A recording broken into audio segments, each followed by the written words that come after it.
আপনি কি কখনো এমন একটি দেশ কল্পনা করেছেন যেখানে প্রকৃতি যেন তার সমস্ত সৌন্দর্য একসাথে ঢেলে দিয়েছে? যেখানে একদিকে তুষারাবৃত পর্বত, অন্যদিকে সবুজ উপত্যকা আর সোনালী সৈকত। যেখানে অর্থনীতি থেকে শুরু করে শিক্ষা, প্রযুক্তি ও জীবনযাত্রার মান সবকিছুই বিশ্বের সেরাদের মধ্যে একটি। যেখানে আধুনিক শহরের সঙ্গে রয়েছে আদিবাসী সংস্কৃতির ঐতিহ্য। এই দেশটি হলো নিউজিল্যান্ড, একটি স্বপ্নের মতো সুন্দর দেশ, যা পর্যটকদের জন্য এক স্বর্গরাজ্য, গবেষকদের জন্য বিস্ময়ের খনি এবং বসবাসের জন্য বিশ্বের অন্যতম সেরা স্থান। নিউজিল্যান্ড শুধু প্রাকৃতিক সৌন্দর্যের জন্যই বিখ্যাত নয়, এটি তার সমৃদ্ধ সংস্কৃতি, উন্নত জীবনযাত্রা এবং বিস্ময়কর ইতিহাসের জন্য বিশ্বব্যাপী পরিচিত। প্রতীকের এই আজকের ভিডিওতে জেনে আসি নিউজিল্যান্ড সম্পর্কে।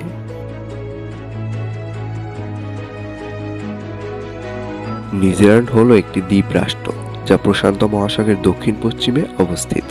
এটি দুটি প্রধান দ্বীপ, নর্থ আইল্যান্ড এবং সাউথ আইল্যান্ড, এবং ৬৭টিরও বেশি ছোট দ্বীপ নিয়ে গঠিত।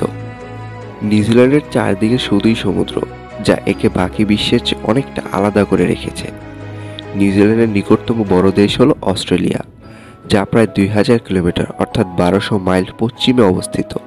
টোঙ্গা, ফিজি এবং নিউ ক্যালেডোনিয়া নিউজিল্যান্ডের উত্তরে অবস্থিত। নিউজিল্যান্ডের প্রধান রাজধানীর নাম ওয়েলিংটন এবং বৃহত্তম শহর অকল্যান্ড এই দ্বীপেই অবস্থিত। নিউজিল্যান্ডে একটি সরকারি ভাষা নয়, বরং ৩টি সরকারি ভাষা ব্যবহার হয়, যেমন ইংরেজি, মাওরি এবং নিউজিল্যান্ড সাইন ল্যাঙ্গুয়েজ। এখানে বেশ কয়েকটি আগ্নেয়গিরি এবং ভূমিকম্প প্রবণ এলাকা রয়েছে। দেশটির আয়তন ২,৬৮,০২১ বর্গ কিলোমিটার এবং দেশটির মোট জনসংখ্যা প্রায় ৫১ লাখ। দক্ষিণ দ্বীপের পশ্চিম দিকে সাউদার্ন আলপস পর্বতমালা রয়েছে, যেখানে মাউন্ট কুক অবস্থিত। মজার একটি তথ্য হলো, অকল্যান্ড শহরে এত বেশি নৌকা আছে যে এটিকে বলা হয় সিটি অফ সেইলস। নিউজিল্যান্ড প্রকৃতি এক অপূর্ব উপহার। এখানকার বেশিরভাগ অংশই এখন কৃত্রিম উন্নয়ন থেকে মুক্ত, যার ফলে প্রাকৃতিক সৌন্দর্য প্রায় অবিকৃত রয়ে গেছে। নিউজিল্যান্ড পৃথিবীর অন্যতম সুন্দর দেশ, যা তার মনোমুগ্ধকর প্রাকৃতিক সৌন্দর্যের জন্য বিখ্যাত।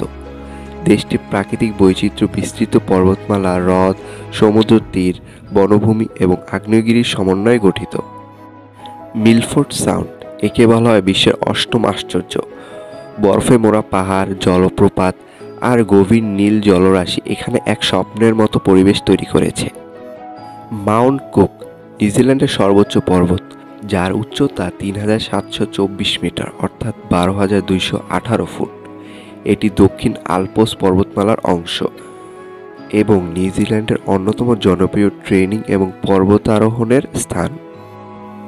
রোটোরুয়া, এটি গরম পানির ঝর্ণা এবং মাওরি সংস্কৃতির কেন্দ্রবিন্দু। ভূতাপীয় এক বিস্ময়কর শহর। ওয়াইটম গ্লোয়ার্ম কেভস, গুহার ছাদে লক্ষ লক্ষ আলোকিত প্রকার কারণে এক মায়াবী পরিবেশ তৈরি হয়। নিউজিল্যান্ডের ইতিহাস এক রহস্যময় অতীত। নিউজিল্যান্ডের প্রথম বাসিন্দারা ছিলেন মাওরি জনগোষ্ঠী। তারা ১৩০০ সালের দিকে পলিনেশিয়া থেকে ক্যানো নৌকা নিয়ে এখানে আসে। তাদের ভাষায় নিউজিল্যান্ডকে বলা হয় এথোরিয়া, যার অর্থ লম্বা সাদা মেঘের দেশ। ১৭৬৯ সালে ব্রিটিশ নাবিক ক্যাপ্টেন জেমস কুক নিউজিল্যান্ডের উপকূলে এসে পৌঁছান। এরপর ১৮৪০ সালে ওয়াইতাঙ্গি চুক্তি স্বাক্ষরিত হয়, যার ফলে নিউজিল্যান্ড ব্রিটিশ উপনিবেশ পরিণত হয়। যদিও পরবর্তীতে নিউজিল্যান্ড স্বাধীন হয়, কিন্তু আজও ব্রিটিশ মুকুটের অধীনে আছে এবং তাদের রাষ্ট্রপ্রধান হচ্ছেন ব্রিটেনের রাজা। নিউজিল্যান্ডের অর্থনীতি বেশ শক্তিশালী। নিউজিল্যান্ড একটি উন্নত উচ্চমানের আয়ের অর্থনীতি, যা প্রধান কৃষি, পরিষেবা এবং প্রযুক্তি খাতে ভিত্তি করে গড়ে উঠেছে। দেশটির অর্থনৈতিক অবকাঠামো অত্যন্ত স্থিতিশীল এবং বৈশ্বিক বাণিজ্যের ওপর ব্যাপকভাবে নির্ভরশীল। ২০২৪ সালে নিউজিল্যান্ডের জিডিপি প্রায় ৩৫০ বিলিয়ন মার্কিন ডলার ছিল।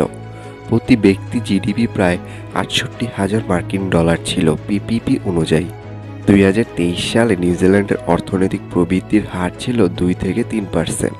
নিউজিল্যান্ডের অর্থনীতিতে কৃষির ভূমিকা অত্যন্ত গুরুত্বপূর্ণ।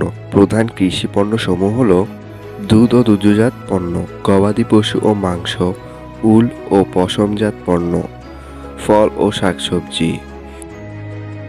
নিউজিল্যান্ডের অসাধারণ প্রাকৃতিক সৌন্দর্য এবং অন্যান্য আবহাওয়া সম্পর্কে আপনার বন্ধুরাও জানুক। এই ভিডিওটি শেয়ার করুন তাদের সাথেই এবং মুগ্ধ করুন সবাইকে নিউজিল্যান্ডের অজানা দিকগুলো দেখিয়ে। বিশ্বজুড়ে অবিশ্বাস্য তথ্য ও দৃষ্টিনন্দন স্থানের গল্প পেতে চান? তাহলে এক মুহূর্ত দেরি না করে সাবস্ক্রাইব করুন আমাদের চ্যানেলে। নতুন নতুন কন্টেন্টের নোটিফিকেশন পেতে বেল আইকনও অন করতে ভুলবেন না। এমন আরও আকর্ষণীয় ও মজাদার ভিডিও পেতে চাইলে লাইক দিন। আপনার পছন্দ আমাদেরকে আরও ভালো কাজ করতে অনুপ্রাণিত করবে।